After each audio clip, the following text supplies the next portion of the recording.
ഇല്ല, കുറച്ച് മാന്യമായിട്ട് സംസാരിക്കും. എല്ലാവരുടെ ലൈഫിൽ നടക്കുന്നതാണെന്ന് എനിക്ക് തോന്നി. അപ്പോൾ കുറച്ച് മെരിഞ്ഞെന്നൊക്കെ പറയുന്നത് എനിക്ക് സന്തോഷമുള്ള കാര്യമാണെങ്കിൽ ഞാൻ കണ്ടിട്ടില്ല കേട്ടോ, ഇതിൻ്റെ മുമ്പ് ഞാൻ കണ്ടിട്ടില്ല. ഫ്രഷായിട്ട് എൻ്റെ മനസ്സിലുള്ളൊരു ഇൻസിഡൻ്റ് ആണ് കേട്ടോ. അവിടെ ഒരു പെണ്ണുമ്പിള്ളാണ്ടായിരുന്നു. ഹലോ, അപ്പം ഞാനൊരു കാര്യം നിങ്ങളോട് ഷെയർ ചെയ്യാൻ വന്നതാണ് കേട്ടോ. നിങ്ങളുടെ ലൈഫിൽ ഇതേപോലെ ഒരു സംഭവം നടന്നിട്ടുണ്ടെങ്കിൽ, ഐ നോ ഗേൾസ് ആണെങ്കിൽ നിങ്ങളുടെ ലൈഫിൽ എന്തായാലും ഇങ്ങനൊരു സംഭവം നടന്നിട്ടുണ്ടാവും. ഒന്ന് ഷെയർ ചെയ്യണം കേട്ടോ. ഇതെന്താ സംഭവം എന്ന് വെച്ച് കഴിഞ്ഞാൽ, ഇത് നടക്കുന്നത് കുറച്ച് ദിവസങ്ങൾക്ക് മുമ്പല്ല, കുറച്ച് മാസങ്ങൾക്ക് മുമ്പാണ് കേട്ടോ. കുറച്ച് മാസം എന്ന് വെച്ചിട്ടുണ്ടെങ്കിൽ ഒരു 2-3 മാസം എന്തായാലും ആയിട്ടുണ്ട്. പക്ഷേ ആ ഒരു ഇൻസിഡൻറ്റ് എനിക്ക് ഭയങ്കര ഫ്രഷായിട്ട് എൻ്റെ മനസ്സിലുള്ളൊരു ഇൻസിഡൻ്റ് ആണ് കേട്ടോ. ഇതിപ്പോൾ ഇത്ര വലിയ കാര്യമാണോ ഞാൻ ചിലപ്പോൾ പറഞ്ഞു കഴിഞ്ഞാൽ നിങ്ങൾക്ക് തോന്നും. പക്ഷേ എനിക്കറിയില്ല, അത് എനിക്കങ്ങനെ അവിടെ ഉണ്ട്. അത് നല്ല ഫ്രഷായിട്ട് നല്ല ക്ലിയറായിട്ട് അവിടെ ഉണ്ട്. അപ്പോൾ എന്താ സംഭവം എന്ന് വെച്ച് കഴിഞ്ഞാൽ, ഞാൻ ഒരു മരണ വീട്ടിൽ പോയി. മരണ വീടെന്ന് വെച്ചാൽ അന്നൊന്നല്ല കേട്ടോ, മരിച്ചു കഴിഞ്ഞിട്ട് കുറച്ച് ദിവസമായിട്ടുണ്ടായിരുന്നു. ഫ്യൂണറൽ സംഭവങ്ങളൊക്കെയാണ്.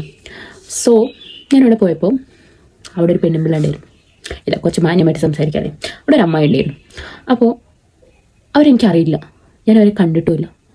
അവരെന്നെ ഇങ്ങനെ നോക്കുന്നുണ്ട്. നമ്മളിങ്ങനെ നോക്കുന്നുണ്ടെങ്കിൽ നമുക്കത് മനസ്സിലാവുമല്ലോ. സോ എനിക്കത് മനസ്സിലാവുന്നുണ്ടായിരുന്നു കേട്ടോ. ഗേൾസിന് അത് കുറച്ച് പെട്ടെന്ന് മനസ്സിലാവും. നമ്മൾ ആരെങ്കിലും നോട്ടീസ് ചെയ്യുന്നുണ്ടെങ്കിൽ നമുക്കത് പെട്ടെന്ന് മനസ്സിലാവും. എനിക്ക് മനസ്സിലാവാറുണ്ട് കേട്ടോ. നിങ്ങൾക്ക് മനസ്സിലാവാറുണ്ടോ എന്നൊന്ന് പറയണേ. സോ അപ്പോൾ എനിക്ക് മനസ്സിലാവുന്നുണ്ട്, എന്നെയാണ് നോക്കുന്നത്, എന്നെ നോട്ടീസ് ചെയ്യുന്നുണ്ടെന്ന് എനിക്ക് മനസ്സിലായി. കുറച്ച് കഴിഞ്ഞപ്പോൾ എൻ്റെ അടുത്ത് വന്ന് പറഞ്ഞു, ഞാൻ കണ്ടിട്ടില്ല കേട്ടോ, ഇതിൻ്റെ മുമ്പ് ഞാൻ കണ്ടിട്ടില്ല. അപ്പോൾ അവരെന്നെ കണ്ടിട്ടുണ്ടോ എന്ന് എനിക്കറിയില്ല. എന്നോട് വന്നിട്ട് പറഞ്ഞു, ഞാൻ ഒന്നും ചോദിച്ചില്ല കേട്ടോ, ഞാനൊന്നും മിണ്ടിയിട്ട്. എന്നോട് വന്നിട്ട് പറഞ്ഞു, അന്ന് ഞാൻ കണ്ടപ്പോൾ നീ ഭയങ്കരമായിട്ട് അടിച്ചിട്ടുണ്ടായിരുന്നു, ഇപ്പോൾ കുറച്ച് മെലിഞ്ഞു. സംഭവം കുറച്ച് മെലിഞ്ഞു എന്നൊക്കെ പറയുന്നത് എനിക്ക് സന്തോഷമുള്ള കാര്യമാണെങ്കിലും ഞാനിങ്ങനെ ആലോചിച്ചു, ഞാനിപ്പോൾ ഇത്രമാത്രം തടിച്ചത് എപ്പോഴും ഇവർ കണ്ടത്. എനിക്കിവർ അറിയത്ത് പോലും ഇല്ല. അറിയില്ല വെച്ചിട്ടുണ്ടെങ്കിൽ എനിക്കിപ്പോഴും അവരറിയില്ല. ആരാന്ന് എനിക്കിതൊരു മനസ്സിലായില്ല, എനിക്കറിയാൻ താല്പര്യമില്ല. ആരെങ്കിലുമൊക്കെ ആയിരിക്കാം ഇവിടെ. ഞാൻ എൻ്റെ കല്യാണം കഴിയുന്നതിൻ്റെ മുമ്പ് തന്നെ കൊറോണ ആഫ്റ്ററിന് നന്നായിട്ട് തടിച്ചിട്ടുണ്ടായിരുന്നു. അതിൻ്റെ മുന്നേ എന്നെ കണ്ടിട്ടുള്ളവർ ഞാൻ കുറച്ച് നീ തടിച്ചിട്ടുണ്ടല്ലോ എന്ന് പറയുന്നത് എനിക്കത് മനസ്സിലാവും. പക്ഷെ ഞാനൊരു 5-6 വർഷമായിട്ട് ഇങ്ങനെ തന്നെയാണ്. ഞാൻ കുറച്ച് തടിക്കും, കുറച്ച് വരും. അത് ഭയങ്കരമായിട്ട് തടിച്ചല്ലോ എന്ന് പറയാൻ മാത്രമുള്ള ഒരു തടിയൊന്നും ഞാൻ തടിച്ചിട്ടില്ല. തടിച്ചിട്ടുണ്ടെന്ന് ചോദിച്ചാൽ എനിക്ക് അത്യാവശ്യം ഹൈറ്റും വെയിറ്റൊക്കെ ഉള്ള ഒരാളാണ്. സോ എനിക്കറിയാം, ഞാൻ ഭയങ്കരമായിട്ട് തടിച്ചു കഴിഞ്ഞാൽ എനിക്കത് മനസ്സിലാവും. എനിക്ക് മനസ്സിലായില്ല. ഞാൻ ഇപ്പോൾ ഒരാളെ കുറിച്ച് നമ്മൾ ചോദിക്കും, എടി ഞാൻ തടിച്ചതെന്നൊക്കെ ചോദിക്കുമ്പോൾ നിങ്ങൾ വന്നിട്ട് നീ തടിച്ചല്ലോ എന്ന് പറയുന്നത് അതിലൊരു ലോജിക്ക് ഉണ്ട്. ഇത് ആരാന്ന് പോലും എനിക്കറിയില്ല. എന്നോട് വന്നിട്ട് അന്ന് നീ ഭയങ്കര തടിച്ചിട്ടുണ്ട്, ഇപ്പോൾ കുറച്ച് മെലിഞ്ഞല്ലോ. എനിക്ക് മനസ്സിലായില്ല. നിങ്ങൾ എന്തിനും മറ്റുള്ളവരുടെ ലൈഫിൽ അഭിപ്രായം പറയുന്നത്?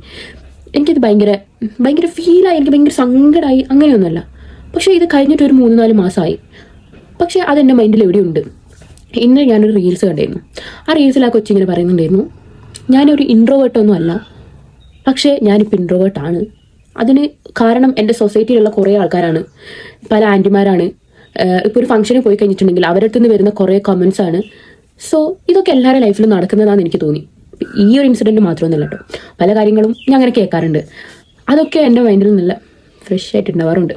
സോ ആ ഒരു കാര്യം നിങ്ങളോട് പറയാൻ വേണ്ടിയിട്ടാണ് ഞാൻ വീഡിയോ ചെയ്തത്. അപ്പോൾ നിങ്ങളുടെ ലൈഫിൽ ഇങ്ങനെ വല്ല കളിച്ചികളും വല്ല അഭിപ്രായങ്ങളും പറഞ്ഞിട്ടുണ്ടെങ്കിൽ മറ്റുള്ളവർ അത് മനസ്സിലാക്കട്ടെ. ഇത് ആരെങ്കിലുമൊക്കെ പറയട്ടെ. ഇപ്പം ഞാനാണെങ്കിൽ ഞാൻ വന്ന് എൻ്റെ ഉമ്മനോട് മറ്റുള്ളവരുടെ അടുത്ത് ഇങ്ങനെ എന്താ പറയുക, കുറച്ച് ഏജ് ആയിട്ടുള്ള ആൾക്കാർ അങ്ങനെയാണ്. അവരിങ്ങനെ പലതിനെ കുറിച്ചും ഇങ്ങനെ പറയും. അവരുടെ ലൈഫിൽ വേറെ ഒന്നും ഇല്ല, അതുകൊണ്ടായിരിക്കും പറയുന്നത്. പക്ഷെ എന്നാലും ഒരു മര്യാദയില്ലേ, ആ ഒരു മര്യാദ വെച്ച് സംസാരിക്കണ്ടേ. എൻ്റെ ഉമ്മച്ചൊക്കെ എന്തെങ്കിലുമൊക്കെ കാര്യങ്ങൾ വന്നു പറയുമ്പോൾ ഞാൻ പറയും, അങ്ങനെ പറയരുത്, അതങ്ങനെയല്ല, അതിങ്ങനെയായിരിക്കും, ഞാൻ അങ്ങനെ പറഞ്ഞു കൊടുക്കാറുണ്ട്. അപ്പോൾ നിങ്ങളും ഇപ്പോൾ ആരമ്മയെന്ന് വെച്ചിട്ടുണ്ടെങ്കിൽ അവർക്ക് ചിലപ്പോൾ എൻ്റെ ഒരു ഏജിലൊരു മോളുണ്ടാവും. ആ മോളോട് വേറെ ആരെങ്കിലും പറഞ്ഞു കഴിഞ്ഞാൽ അവർ പറയും, അവരാരാ അത് പറയാൻ, അവരെന്തിനാ അത് പറഞ്ഞതെന്ന് ചോദിക്കുന്ന ഒരു ഉമ്മയായിരിക്കും അത്. പക്ഷേ അതപ്പോൾ എന്താ മറ്റുള്ളവരും അവർക്കും നമുക്കും ഉമ്മയൊക്കെ ഉണ്ട്, നമുക്കും ഈ പറഞ്ഞ സംഭവങ്ങളൊക്കെ ഉണ്ട്, നമുക്കത് ഫീൽ ചെയ്യും. മറ്റുള്ളവരുടെ ലൈഫിൽ കയറി ദയവ് ചെയ്ത് അഭിപ്രായം ചോദിച്ചാൽ പറഞ്ഞു, ചോദിച്ചില്ലെങ്കിൽ ദയവ് ചെയ്ത് പറയാൻ നിൽക്കരുത്.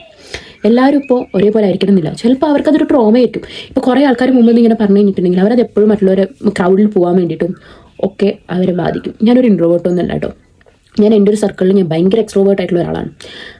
പക്ഷേ കുറച്ച് ഇയേഴ്സായിട്ട് ഞാനിപ്പോൾ ഒരു ഇൻട്രോവേർട്ടാണോ എന്ന് എനിക്കൊരു സംശയമുണ്ട്. എനിക്ക് കുറേ ആൾക്കാരെ കാണുന്നത് ഇഷ്ടമല്ല, സംസാരിക്കുന്നത് ഇഷ്ടമല്ല. അവർ വായിന്ന് ഇങ്ങനെ അടുത്തത് എനിക്കത് മനസ്സിലാവും. അവർ അടുത്തത് ഇതാണല്ലോ ചോദിക്കാൻ പറ്റും. ചിലപ്പോൾ പല പേഴ്സണൽ കാര്യങ്ങളും നമുക്കുണ്ടാവും. അതിനെക്കുറിച്ച് നമ്മളെല്ലാവരുടെ പറയേണ്ട ആവശ്യം നമുക്കില്ല. അത് നമ്മളെ പേഴ്സണലായിട്ടുള്ള കാര്യം. മറ്റുള്ളവരുടെ പേഴ്സണലായിട്ടുള്ള കാര്യത്തിൽ ഇടപെടാനും അവരുടെ ലൈഫിൽ എന്താ നടക്കുന്നതെന്ന് എന്തിനെ ഇത്ര ത്വര എനിക്ക് മനസ്സിലാകുന്നില്ല. സോ അത്രയൊക്കെയുള്ള ഞാൻ ഭയങ്കര സീരിയസ് ആവും.